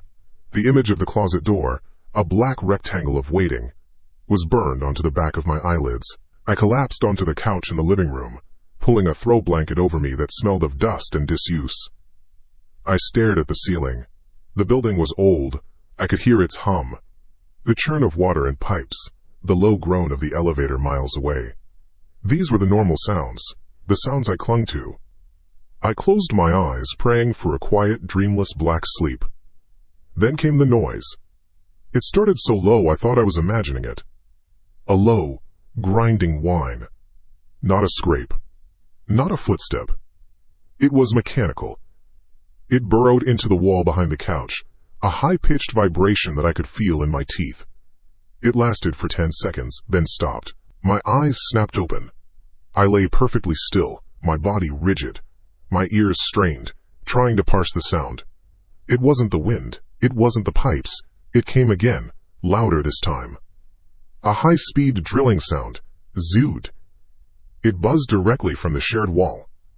From 404. I sat up, the blanket falling to the floor. The sound stopped. I held my breath. Silence. Then a solid, heavy thump. The kind of sound a box full of books makes when it's dropped on a hardwood floor. My blood turned to ice water. This was wrong. These weren't ghost sounds. These were sounds of life, of activity, of someone moving in. Another sound floated through the wall. A man's voice, muffled and indistinct, but clearly a voice. Then a woman's laugh. A real, clear laugh. My body moved on its own. I was off the couch, my bare feet silent on the floorboards. The dining table blocked the door. I didn't go to it. I crawled, keeping low, to the wall next to the doorframe, the part of my apartment closest to 404's entrance. I pressed my ear against the plaster. The wall was cool. I could hear them. Talking. The words were a low murmur, but the tones were clear. Casual. Normal. This couldn't be happening. The apartment was empty. I knew it was empty. The building manager told me it was empty. The diary said he was in there. The man who watches. A new wave of sound came. A hammer. Tap. Tap tap. A pause. Tap. Someone was hanging pictures. I pulled away from the wall, my mind spinning. Was this a trick? A new game? To make me think someone was there? To lure me out? The memory of the eyes in the closet flooded back. A predator doesn't just attack. It sets a trap. I had to see. I had to know what was on the other side of my door. I crept to the dining table, my hands shaking. I carefully, silently, worked the legs out from under the doorknob. The wood scraped on the floor, a sound like a scream in the quiet room. I froze. The hammering from next door didn't stop. They hadn't heard. My hand closed around the cold metal of the deadbolt. I didn't turn it. I leaned forward, my brow pressed against the cheap wood of the door, and put my eye to the peephole. The world warped into a fisheye lens. The familiar, dim-lit hallway stretched out before me. The peeling paint on the opposite wall. The scuff marks on the floor. Everything was as it should be. Except for the door to apartment 404. It was open. Not just a crack. It was wide open, a huge rectangle of brilliant, warm, yellow light pouring into the drab hallway. It was the light of a home. I could see a sliver of the room inside, a freshly painted yellow wall, a ladder, a stack of brown cardboard boxes. My heart hammered against my ribs. A shadow crossed the opening. A person. They moved back into the apartment, out of my line of sight. Then another shadow, smaller, followed. I heard the woman's voice clearly now, no longer muffled by the wall. She was on the phone. Her voice was bright, happy. "I know, it's a mess, but it's starting to feel real," she said. A pause, as she listened to the person on the other end. My eye was glued to the peephole, a tiny glass circle that held a scene of impossible normalcy. "Oh, the building's fine," she continued, her voice moving closer to the doorway. "A little old, but it has character." "The neighbors?" She laughed, a light, airy sound. "Well, I haven't met anyone yet. The one in 405 seems quiet. Really quiet. The super said the unit's been vacant for a while, but I could have sworn I heard someone." The words hit me like a physical blow. The one in 405. That was me. She was talking about me. Vacant for a while. But I was here. My hand, slick with sweat, left the doorknob and touched the number screwed to my own door. I knew what it was, but I had to feel it. The cold, raised shapes of the numbers. 4, 0, 5. It was all a lie. The diary wasn't real. The man wasn't real. This was the trick. This woman, this light, this laughter. It was the bait. A complicated, cruel illusion, designed to make me let my guard down. To make me open the door. Something inside me snapped. The fine thread I'd been holding onto, the one separating the stories in my head from the world outside, just broke. I wasn't going to be the mouse. Not this time. Adrenaline surged through me, hot and clean. I wasn't just afraid anymore. I was furious. I grabbed the table and shoved it away from the door with a loud, scraping shriek of wood on wood. I twisted the deadbolt. It made a solid, violent clack. I gripped the knob and ripped the door open. I burst into the hallway, into the glare of the overhead light. I didn't even look at her at first. I stared past her, into the open apartment. I was screaming before I even knew what I was going to say. "Get out! Get out of his apartment! It's a trap!" My voice was raw, unfamiliar. It echoed in the narrow hall. Then I saw her. She was standing just inside her doorway, a cell phone in one hand and a hammer in the other. Young, maybe 25. She was wearing paint-splattered jeans and a gray t-shirt. She was just a girl. She looked nothing like the woman I'd imagined from the diary. She was real, and her face was a mask of pure terror. She dropped the hammer. It clattered on the floor. Her mouth opened and a sharp, piercing scream tore through the air. It happened fast. A door down the hall opened. A man's head poked out. Heavy footsteps were pounding up the stairs. "What's going on up there?" a voice shouted. The girl took a stumbling step back into her apartment, her eyes locked on me. She raised a trembling hand and pointed. "Help!" she shrieked. This man from 405. There's something wrong with him." The building superintendent rounded the corner from the stairwell. He was a big man, balding, with a perpetually tired look on his face. I'd seen him once, when I'd first gotten the keys. He saw the girl crying, saw me standing in my doorway, wild-eyed and panting. His face, already weary, sagged even more. A look of pained recognition settled in his eyes. He started walking toward me, slowly, his hands held up in front of him. "All right, son," he said, his voice low and placating. "Let's just take it easy. What's the trouble?" "Her," I gasped, pointing a shaking finger at the girl, who was now being shielded by the other neighbor. "She's in his apartment. The man from the diary. He's going to hurt her. It's a trap." The superintendent just kept walking toward me. He looked past me, into my dark apartment. Then he looked back at my face. There was no anger in his eyes, no confusion, only a deep, bottomless pity. It was the worst look I had ever seen. He stopped a few feet away from me. He sighed, a long, heavy breath that seemed to carry the weight of years. "Son," he said, his voice dropping to almost a whisper, so quiet that only I could hear it. "Please, just go back inside. There's no man in 404. There's no diary." He glanced at the terrified girl, then back at me. His gaze was steady. "Your apartment? 405, he said, his voice flat and final. "That unit has been empty for 3 years. Now who the hell are you?" The words hung in the stale hallway air. Now who the hell are you? My brain refused to process them. They were static, a foreign language. A buzzing sound started behind my eyes. What? What are you talking about? This is my place. I took a step back, my heel hitting the threshold of my own doorway. I pointed a trembling hand at the numbers on the door. The metal felt cold and wrong under my touch. 4. 0. 5. I live here, I said. The words came out thin, desperate. The superintendent didn't argue. He didn't raise his voice. He just looked at me with that same terrible, bottomless pity. It felt worse than a punch. It felt like an ending. He exchanged a look with the other neighbor, the man who had poked his head out. The man's face was a mixture of fear and something else. Concern. He wasn't looking at a monster. He was looking at a broken man. The girl in 404, was still half hidden behind the other man, her breath coming in ragged sobs. She looked at me, her eyes wide with a terror that was slowly being replaced by a dawning, horrified confusion. She risked a whisper to the superintendent, a question I wasn't supposed to hear, but in the ringing silence of the hallway, her words were as clear as a bell. I heard the last person in 405. Wasn't he a programmer? Didn't he kill himself? Right in the apartment? Programmer. The word was a key.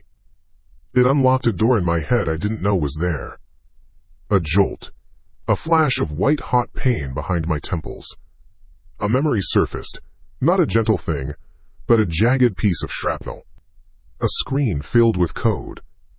The rhythmic, endless clack of a keyboard. The bitter taste of coffee that had sat too long. My headache, the one that had been a dull throb for days, exploded into a blinding migraine. The superintendent started to shush her, but it was too late. The gears were turning. The diary. The story of the man who watches. It wasn't about 404. It was never about 404. I looked down at myself. Really looked. The jeans I was wearing were faded to near white at the knees. A small tear near the cuff. The t-shirt was gray, thin, the collar stretched out. These were not the clothes I owned. I remembered packing a suitcase full of new shirts, folded chinos, clean socks. Where were they? This was someone else's life I was wearing, a worn-out, given-up life. No, I whispered. My own voice sounded distant. I had to get away from their eyes. The pity.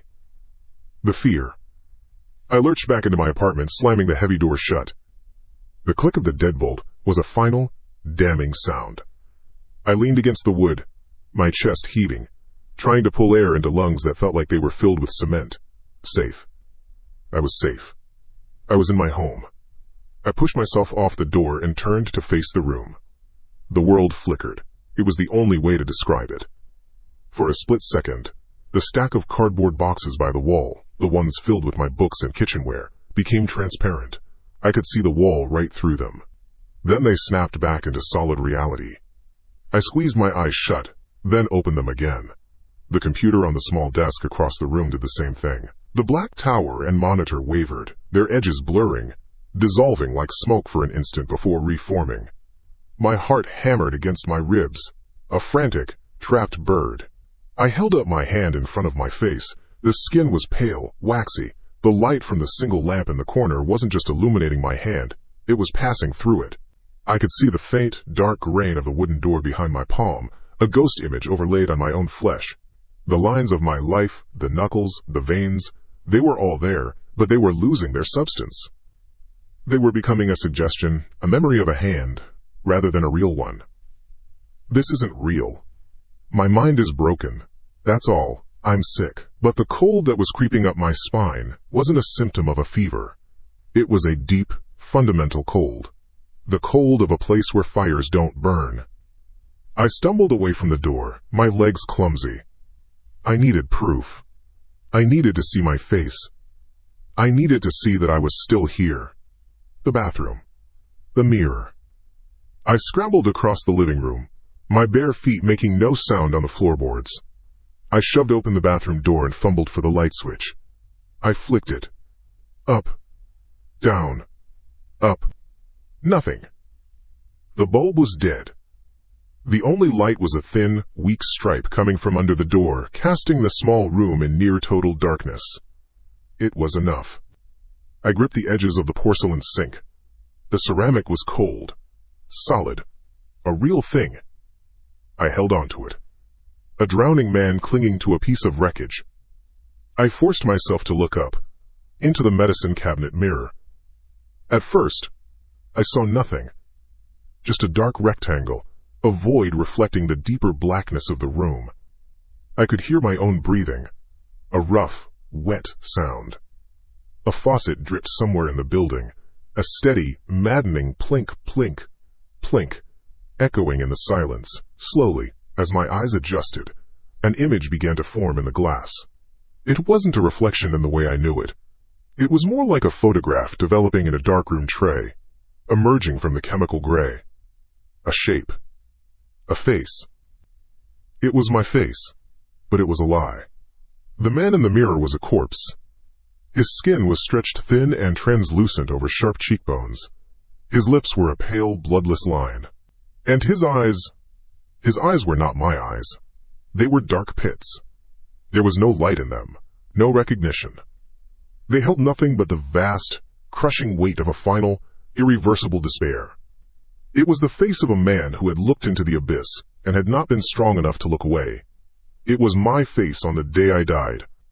A scream built in my chest, a physical pressure. It clawed its way up my throat, hot and raw. I opened my mouth, my jaw cracking with the effort, and pushed it out. No sound came. My throat worked, my muscles contracted, but there was only silence. The man in the mirror opened his mouth at the same time, a perfect, soundless mimicry of my agony. A silent scream in a silent room. Rage, pure and desperate, took over. I was not that thing. I was not dead. I was here. I could feel the cold sink. I could feel the panic. I pulled my right arm back and threw a punch with everything I had left, aiming to shatter that dead face, to smash the glass into 1,000 pieces and prove it was all a lie. My fist met no resistance. There was no impact, no explosion of glass, no pain in my knuckles.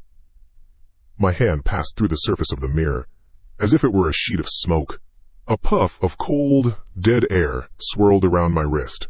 I saw my arm, pale and shimmering, buried to the elbow inside the medicine cabinet, my fingers brushing against plastic pill bottles that I couldn't feel.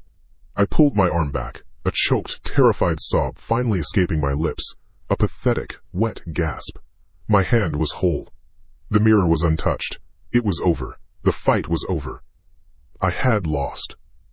Slowly I turned around, away from the dead man in the mirror. I faced the doorway, the sliver of light from the outside world. But my apartment wasn't there anymore. The lamp was gone. The desk, the computer, the wavering boxes, all gone. The room was empty. Utterly, completely empty. A thick layer of dust, an inch deep in places, coated the floor from wall to wall. The air was thick and stale, the smell of abandonment, of years of sunless quiet. Thick, intricate cobwebs hung like funeral shrouds in the corners where the walls met the ceiling. The paint was peeling in long, curling strips, revealing the dark, stained plaster beneath. This was not my home. This was a tomb. My gaze drifted across the dusty floor. In the center of the living room, lying starkly against the gray film of dust, was a single sheet of paper.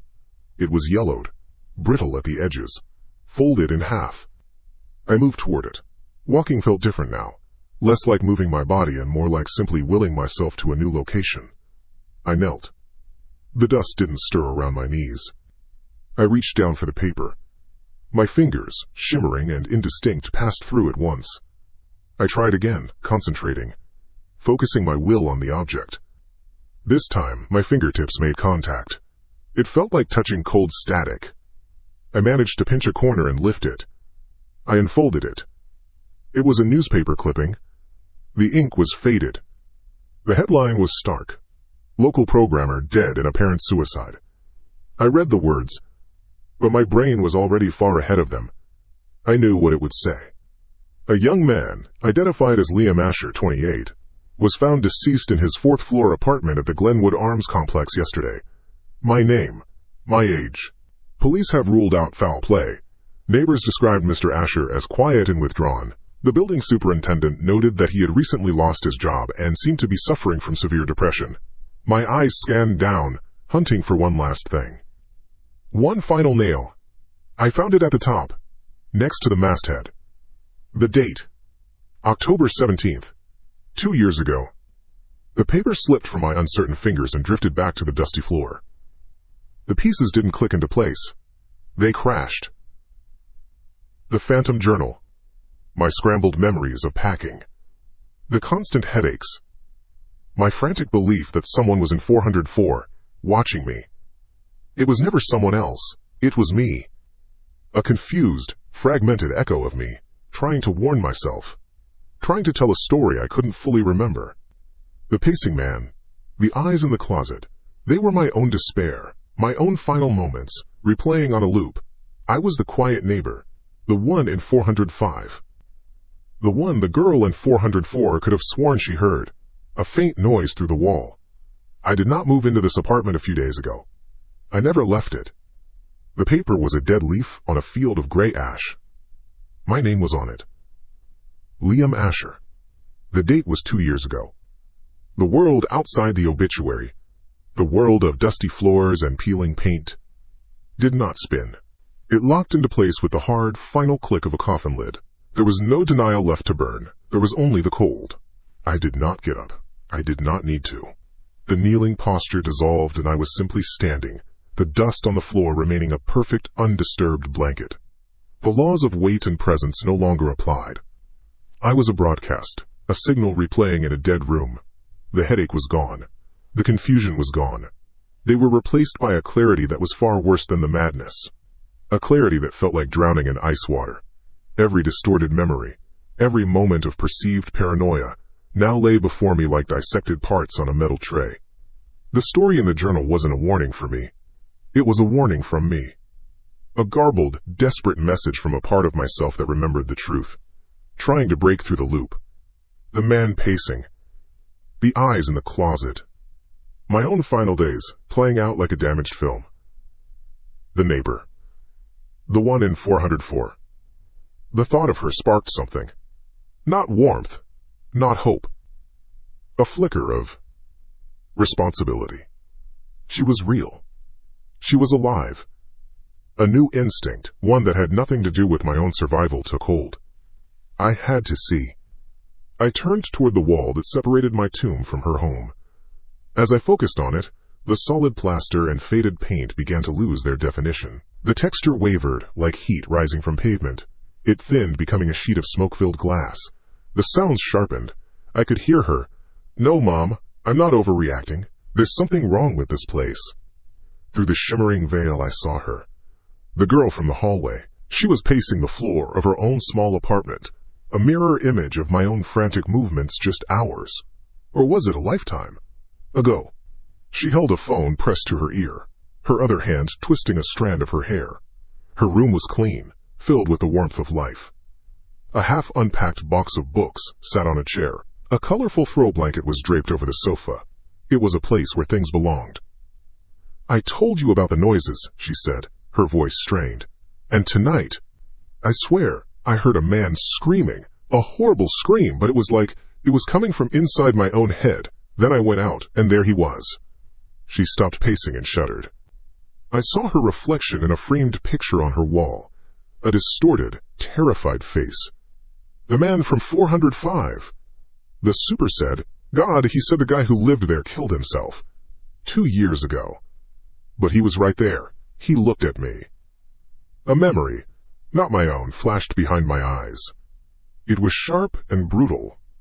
A woman, not the girl, but someone from long ago, huddled in a corner of this very building. She was weeping, clutching a small wooden bird. A gift. A gift from a kind, quiet neighbor in the apartment next door. A neighbor no one else had ever seen. The bird crumbled to dust in her hand. The building had shown me this. It was teaching me the rules. The friendly face I thought I had seen in the hallway, the person I was so certain was named Lynn, had never existed. She was a projection, an echo, a lure crafted by this building, assembled from the cast-off tragedies it had collected over the decades. It had sensed my isolation, my weakness, and it had built a friend for me. A tool to keep me engaged, to keep me pliable, until the loop could restart and my consciousness could be fully digested. The gifts, the notes, they vanished because I, the recipient, could not anchor them to the real world. A ghost cannot hold a gift. A ghost cannot read a note and leave it for others to find. I was the reason the proof was gone. The wall in front of me solidified again. The girl's voice was gone, muffled back into indistinct murmurs. No, I couldn't let it happen. I couldn't be the scary story she told her friends for years to come. I couldn't be the reason she lived in fear. I was the warning. I had to deliver it. I moved to the wall, my hand outstretched. I knew I couldn't touch it, not really. But I had to try. I pressed my shimmering fingers against the place where her living room would be. I focused all of my will, the entirety of my fragmented, damned soul, into a single word. A name. Anna. My throat did not vibrate. My lips did not move. The name exploded in the silence of my own mind. But I felt something. A drain. A terrible effort, as if I were trying to push a mountain. Through the wall I heard a sharp gasp. Then, a sound. The sound my effort had made in her world. It was not a voice. It was a long, low scrape. The noise of a fingernail being dragged slowly, deliberately, across old wallpaper. Mom? Did you hear that? Her voice was a thin wire of panic. I have to go. I'll call you from the car. A click. She had hung up. Don't be afraid. Please, I'm trying to help you. I tried again, pushing my essence against the barrier between our worlds. I formed the words in my mind. Get out. It isn't safe. In her apartment, a floorboard groaned. A low, mournful sound, followed by what must have sounded like a faint, sibilant whisper, the sound of wind through a keyhole. I heard a muffled sob. She wasn't hearing a warning. She was hearing a threat. The building was my translator, and it was twisting my every intention into a new verse of its horror story. My desperation became its weapon. I looked down at my own hands, pale, barely there. The light from the hallway under my door passed right through them. I was the source of the sounds. I was the reason the room went cold. I was the thing bumping in the night. The story wasn't about me being haunted. It was about me being the haunting. And the girl, Anna, was my victim. I saw it then. I saw the cycle. The building finds a lonely one. It isolates them. It breaks them. And when they break, they become a new tool, a new ghost, a new set of strange noises for the next resident. I was not the first. The projection it had made for me, Lynn, was likely based on the ghost of some other poor soul from 50 years ago. The realization was a new kind of death. Through the wall, I heard the sound of frantic movement. The screech of packing tape being ripped from a roll. The thud of objects being thrown into a cardboard box. She was leaving. Good. But she was leaving in terror. She would carry this place with her, a cold spot in her memory for the rest of her life. Because of me, I had to do something. Not a sound. Not a warning. Something she could see. To let her know she wasn't crazy. I backed away from the wall. My focus shifted from her apartment to my own. The dusty, empty space. In the center of the room lay the newspaper clipping. A physical object. Something real. I had managed to touch it once. Maybe I could again. I moved over it, concentrating, pouring every ounce of my being into the simple act of interaction. My fingers trembled as they lowered. They passed through the paper. Useless. I tried again. The edges of my vision swam. The cold deepened. My fingers brushed it. A spark. Like static electricity. I managed to pinch it. The brittle paper felt like a frozen insect wing. I lifted it. My plan was insane. Impossible. I would push it under the door. A message from the dead. Proof. I moved to the apartment door. The clipping held in a grip that felt like it could fail at any second. The sliver of light from the hallway was my target. I knelt, my form insubstantial on the dusty floorboards. I pushed the paper toward the gap. The corner of the clipping met the wood. It stopped. My ghostly fingers couldn't give it the physical push it needed. I pushed harder. The strain was immense. My entire being felt like it was fraying, shredding like old cloth. The clipping trembled. It moved a millimeter. Another. Suddenly I heard a new sound from the hallway. Footsteps. Fast. Hurried. It was her. She was leaving now. There was no time. I abandoned the paper. It fluttered back to the floor. I stood and hurled myself at the wall, at her apartment, with a last, desperate surge of will. I had to see her. To make her see me. To do anything other than be a disembodied menace. The wall dissolved. I was through. For a fraction of a second I was inside her. The sensation was a symphony of overwhelming life. The thumping of her heart. A frantic drum against my silence. The warmth of her blood. The rush of air in her lungs. The sheer, vibrant electricity of a person who was alive and whole. It was everything I had lost. And then I was through her, standing in the middle of her room as she continued her panicked rush to the door. She stopped dead. Her hand froze on the doorknob. A violent shudder racked her entire body. Her head snapped back as if she'd taken a punch. A single, ragged gasp escaped her lips. She wrapped her arms around herself, rubbing her skin as if trying to scrub away a deep, unnatural chill. She knew. She didn't see me, but she felt the violation. The touch of the grave. Her eyes, wide and wild, scanned the empty room. They passed right over me. Then, she opened her mouth and screamed. It was not a small cry of fright.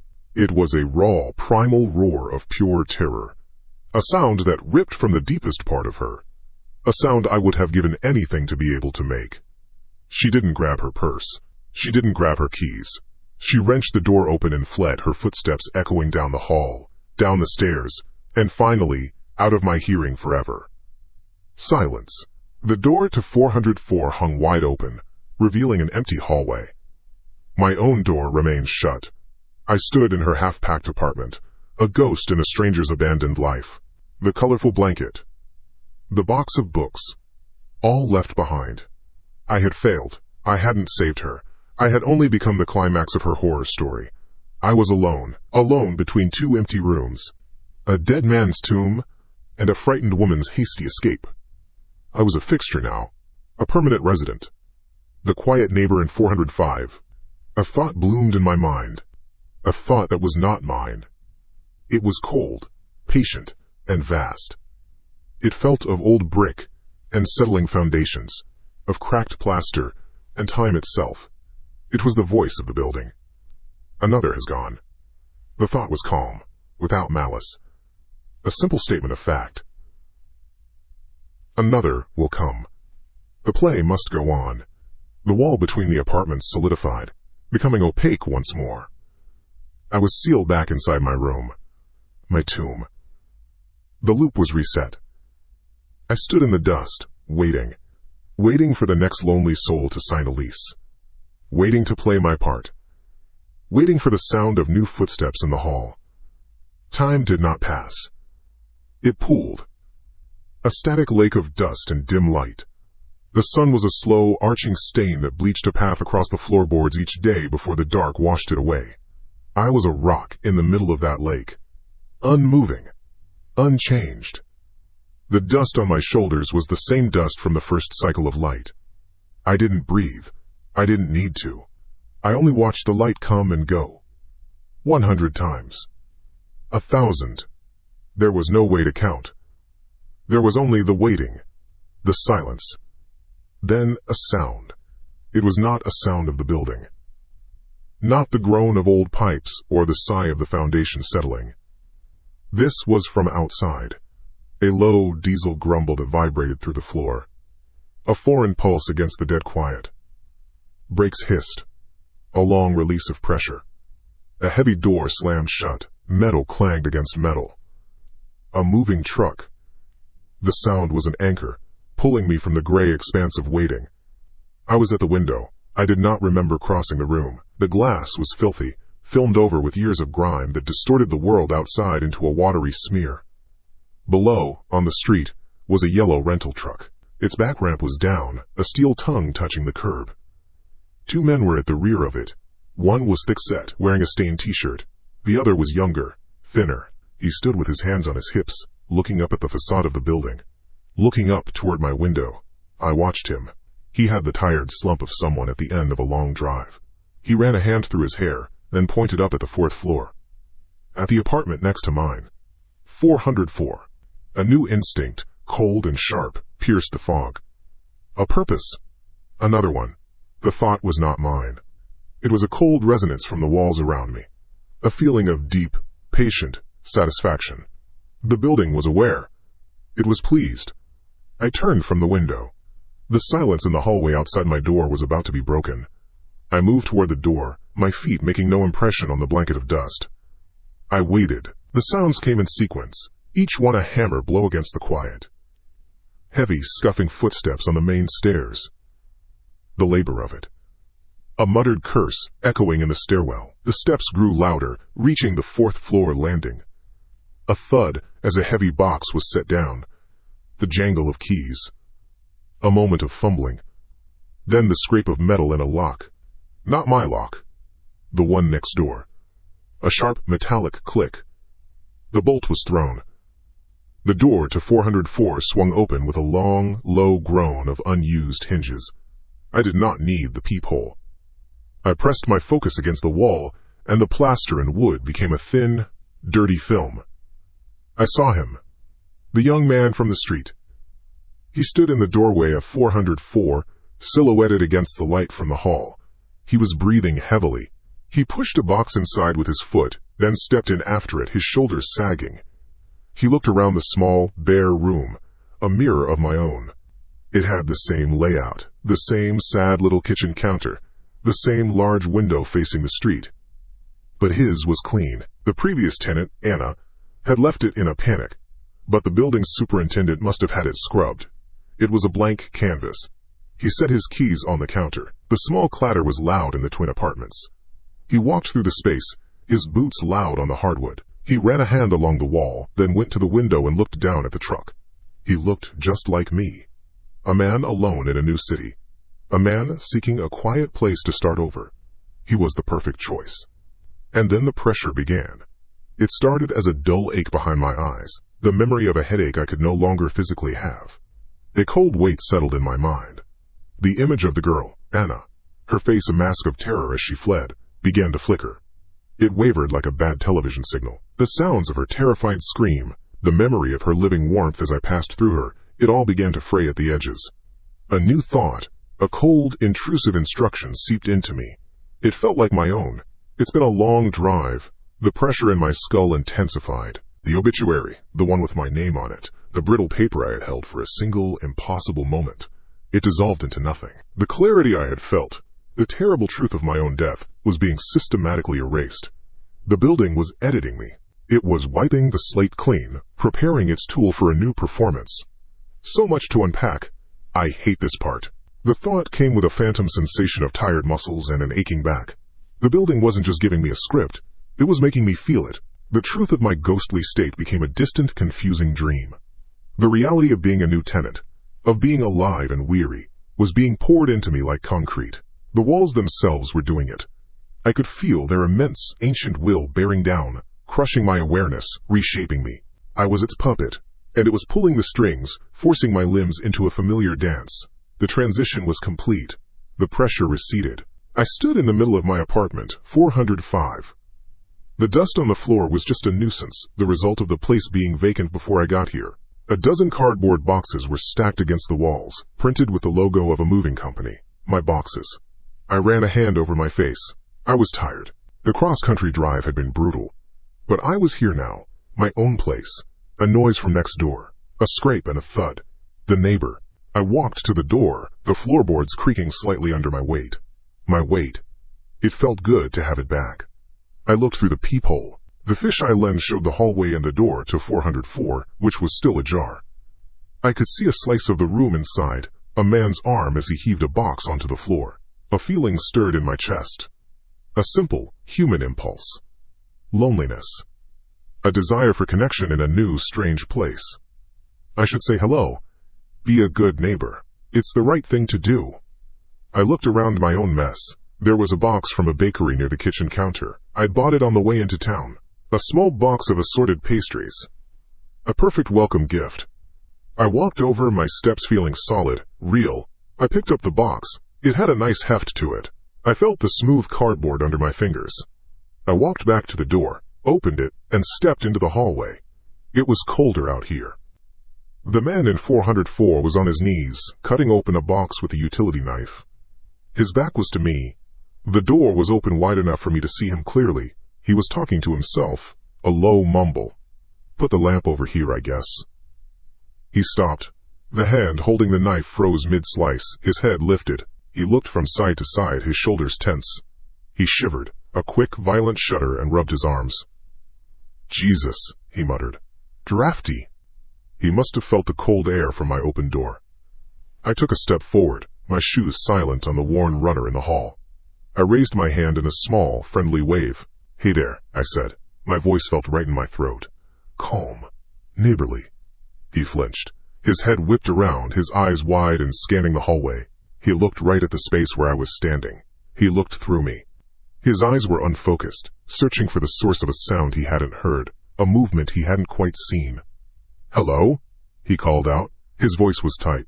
I smiled, trying to be reassuring. I was only a few feet from his doorway now. I held out the box of pastries. Just wanted to say hi, I'm Liam. I just moved in next door. The man scrambled to his feet. His face was pale.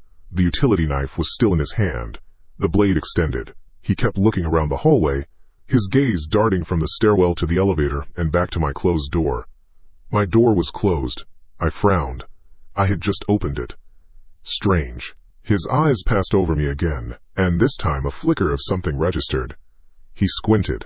A deep, instinctual fear bloomed in his features. He saw something, a distortion in the air, a patch of darkness where the light from the hallway bulb seemed to bend incorrectly, a shape that his brain refused to properly assemble. A cold spot. He took a stumbling step back into the relative safety of his apartment. Who's there? He demanded, his voice cracking. I was getting a little annoyed. This was not a friendly welcome. It's just me, I said, my smile feeling stiff on my face. Liam, from 405. He didn't hear my words. What he heard was a faint, sibilant whisper that seemed to come from inside his own ear. The sound of air being squeezed through a tiny crack. He saw a shadow in his peripheral vision, a tall, man-shaped shadow, flicker and vanish. He felt the temperature in the doorway drop another 10 degrees, a penetrating cold that felt like a wet cloth on his skin. He raised the utility knife, his knuckles white. Get the hell out of here, he yelled at the empty hallway. His terror was a palpable thing. It radiated out from him like heat. It was completely out of proportion. I lowered my arm, the box of pastries suddenly feeling heavy and stupid. Then, with a panicked cry, he slammed his apartment door shut. The sound was a loud, violent bang that echoed through the building. The deadbolt slid home with a loud, final thunk. I stood alone in the hallway for a moment, the sound still ringing in the air. Rude. The thought felt petulant, confused. The walls around me seemed to hum with a low, satisfied energy. The play had begun. The first scene was over. I turned and walked back into my apartment, closing the door behind me. The box of pastries was gone from my hand. I stood in the center of the dusty, silent room. There were no boxes. There was no sign of a move. There was only the decades of grime and the peeling paint. I waited, my new purpose clear. I had to be a better neighbor. I had to make him see I was friendly. I would try again tomorrow.